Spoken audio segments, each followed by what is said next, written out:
Hi friends, welcome to Shami's kitchen. എല്ലാവർക്കും സുഖമാണല്ലോ. ഇന്ന് നമ്മൾ തയ്യാറാക്കുന്നത് എല്ലാവർക്കും ഒരുപാട് ഇഷ്ടമാവുന്ന നല്ലൊരു ലെമൺ റൈസാണ്.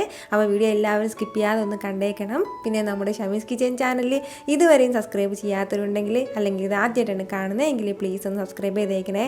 കൂടെ തന്നെ തൊട്ടടുത്ത് കാണുന്ന ബെല്ലൈക്കനിൽ ഓൾ കൂടി ഒന്ന് മറക്കാതെ പ്രസ് ചെയ്തേക്കണം. എന്നാൽ ശരി, നമുക്ക് വേഗം വീഡിയോയിലേക്ക് പോകാം. നമ്മുടെ ലെമൺ റൈസ് തയ്യാറാക്കിയെടുക്കാൻ വേണ്ടിയിട്ട് ഞാനിപ്പോൾ ഇതുപോലൊരു വലിയൊരു കടായി അടുപ്പത്തേക്ക് വെച്ചിട്ടുണ്ട്. ഫസ്റ്റ് നമുക്ക് വേണ്ടത് നമ്മുടെ നമുക്ക് എത്രത്തോളം അരി വേണോ അതിനനുസരിച്ചിട്ടുള്ള അരി ഒന്ന് വേവിച്ചെടുക്കണം. അപ്പോൾ അതിന് വേണ്ടിയിട്ട് ഞാനിപ്പോൾ ഇതിലേക്ക് കുറച്ച് വെള്ളം ചേർത്ത് കൊടുക്കുകയാണ്. ആവശ്യത്തിനുള്ള വെള്ളം വെച്ച് കൊടുത്തു കഴിഞ്ഞാൽ പിന്നെ നമുക്ക് വേണ്ടതെന്ന് വെച്ചാൽ ഈ വെള്ളം നന്നായിട്ടൊന്ന് തിളച്ചിട്ട് വരണം. എന്നാൽ ശരി, പെട്ടെന്ന് തിളച്ചിട്ട് വരട്ടെ. നല്ലതുപോലെ കഴുകിയെടുത്ത 1 കപ്പ് ബസ്മതി റൈസാണ്. നമുക്കിത് ഏത് റൈസ് എടുത്താലും കുഴപ്പമൊന്നുമില്ല. അപ്പോൾ 1 കപ്പ് അളവിലാണ് ഞാനിപ്പോൾ അരി എടുത്തിട്ടുള്ളത്. ഇത് നമുക്ക് ഇതിലേക്ക് ചേർത്ത് കൊടുക്കാം. അപ്പോൾ പിന്നീട് ബസ്മതി റൈസ് കഴുകിയതിന് ശേഷം കംപ്ലീറ്റ് വെള്ളമൊക്കെ വാർന്നു പോകണം, അങ്ങനെയുള്ള ആവശ്യമൊന്നുമില്ല. നന്നായിട്ടൊന്ന് കഴുകിയെടുത്താൽ മാത്രം മതിയാവും. അരിയും ചേർത്ത് കൊടുത്തു കഴിഞ്ഞാൽ പിന്നെ വേണ്ടത് നമ്മുടെ ഈ അരിക്ക് ഇത്രയും ആവശ്യമായിട്ടുള്ള ഉപ്പ് കൂടിയാണ്. കൂടെ തന്നെ ഇതുപോലെ ചെറിയൊരു പീസ് അളവിലെ കറുവാപ്പട്ടയും ഒരു 3 ഗ്രാമ്പും കൂടി ചേർത്ത് കൊടുക്കുകയാണ്. അപ്പോൾ ചോറിന് നല്ലൊരു ഫ്ലേവർ കിട്ടാൻ വേണ്ടിയിട്ട് മാത്രമാണ്. പിന്നീട് നമുക്കത് എടുത്ത് മാറ്റാവുന്നേ ഉള്ളൂ. അപ്പോൾ ചോറ് വേവിച്ചെടുക്കേണ്ടത് ഒരു 80% മാത്രമേ വേവിച്ചെടുക്കാൻ പാടുള്ളൂ. ഒരുപാട് നല്ലതുപോലെ കുക്കായതിനു ശേഷം എടുക്കാൻ വേണ്ടി നിൽക്കരുത്.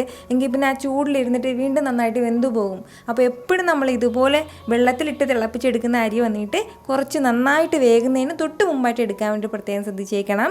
അപ്പോൾ ഇത് വന്നിട്ട് ഒരു 6 മിനിറ്റ് അല്ലെങ്കിൽ 5-6 മിനിറ്റ് മാത്രം ഒന്ന് വെന്താൽ മതിയാവും.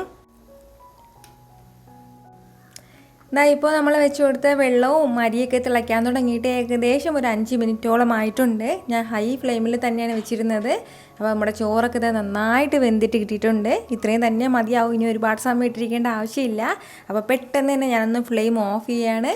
ഓഫ് ചെയ്ത് കൊടുത്തതിന് ശേഷം ഇനി നമുക്ക് ഈ വെള്ളം കംപ്ലീറ്റ് ആയിട്ടൊന്ന് മാറ്റിയിട്ട് നമ്മൾ ചോറൊന്ന് വാർന്ന് വെക്കാം.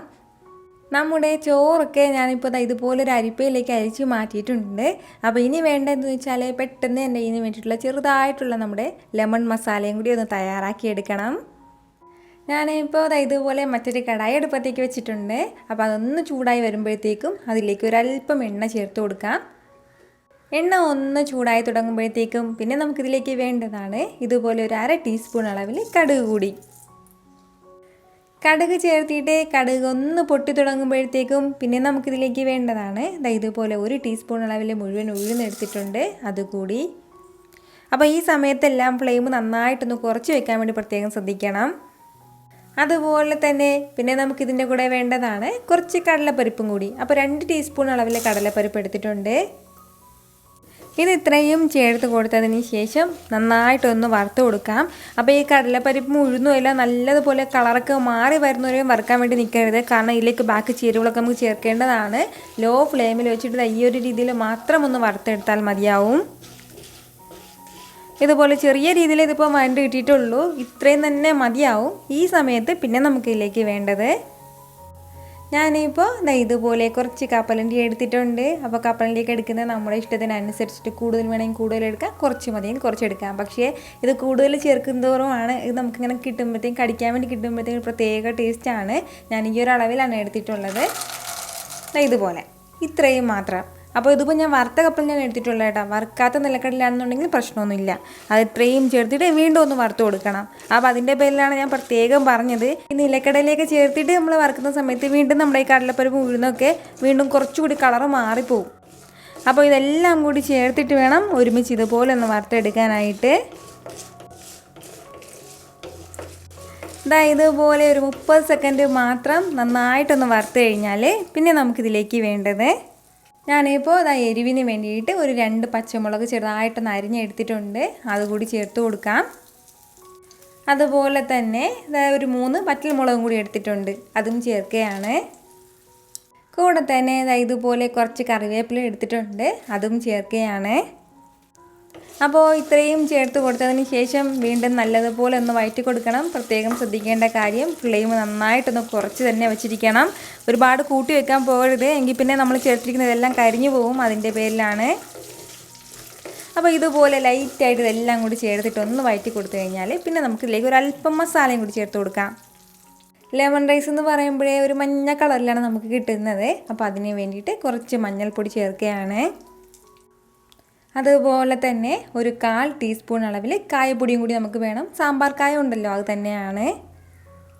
ഇത്രയും ആയിക്കഴിഞ്ഞാൽ പിന്നെ നമുക്കിതിലേക്ക് വേണ്ടതാണ് നമുക്ക് ആവശ്യത്തിനുള്ള നാരങ്ങ നീരും കൂടി. ഒരു വലിയ നാരങ്ങയുടെ ലെമൺ ജ്യൂസ് ഞാനിപ്പോൾ എടുത്തിട്ടുണ്ട്.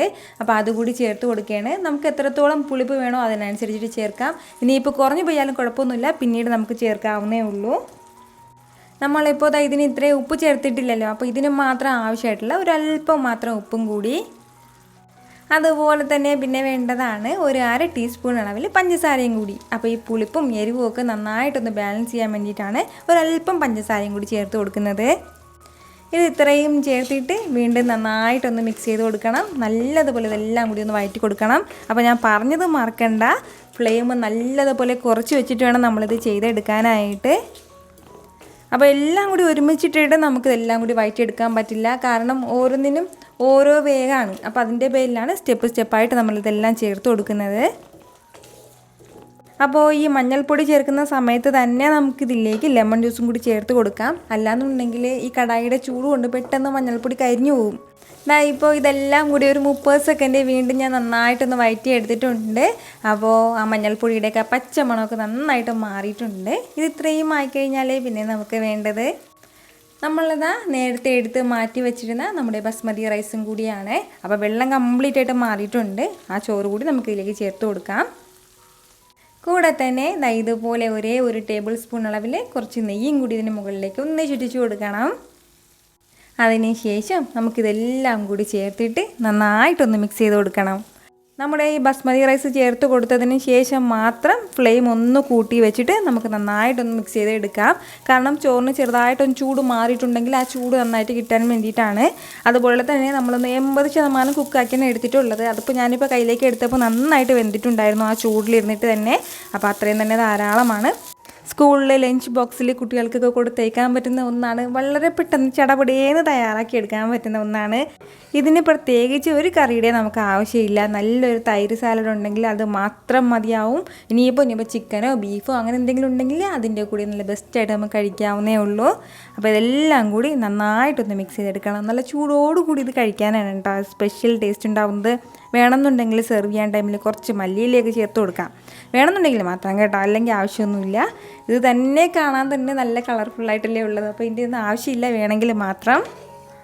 നന്നായിട്ട് ഇതുപോലെ ഒന്ന് മിക്സ് ചെയ്തെടുത്താൽ മാത്രം മതിയാവും. നമ്മുടെ വളരെ വളരെ ടേസ്റ്റി ആയിട്ടുള്ള ലെമൺ റൈസ് ഇവിടെ സൂപ്പറായിട്ട് റെഡി ആയിട്ടുണ്ട്. നിങ്ങൾക്ക് കാണുമ്പോൾ തന്നെ അറിയാമല്ലോ ഇതെന്ത് മാത്രം ടേസ്റ്റി ആയിട്ടായിരിക്കും കിട്ടുന്നതെന്ന്. അതുപോലെ തന്നെ കഴിക്കാനും വളരെയധികം ടേസ്റ്റിയാണ്. ട്രൈ ചെയ്ത് നോക്കിയതിന് ശേഷം നിങ്ങളുടെ ഫീഡ്ബാക്ക് എനിക്ക് മറക്കാതെ ഒന്ന് അറിയിച്ചേക്കണം. കാരണം നിങ്ങളുടെ ഫീഡ്ബാക്ക് കാണുമ്പോഴായിരിക്കും അത് മറ്റുള്ളവർക്കൊന്ന് ട്രൈ ചെയ്ത് നോക്കാനുള്ള ഒരു പ്രചോദനം ഉണ്ടാവുന്നത്. പിന്നെ ഒരു കാര്യം കൂടി, നമ്മുടെ ഷമീസ് കിച്ചൻ്റെ ഇൻസ്റ്റാഗ്രാമും ഫേസ്ബുക്ക് പേജും ഇതുവരെ ഫോളോ ചെയ്യാത്തവരുണ്ടെങ്കിൽ പ്ലീസ് ഒന്ന് ഫോളോ ചെയ്തേക്കണം. കൂടെ തന്നെ ലൈക്ക് കൂടി. അപ്പോൾ വീണ്ടും നല്ലൊരു ഉഷാർ വീഡിയോ വരുന്നവരേക്കും എല്ലാവരും ഹാപ്പി ആയിട്ടിരിക്കുക, സന്തോഷമായിട്ടിരിക്കുക, എല്ലാവരും സേഫ് ആയിട്ടിരിക്കണം. Take care friends.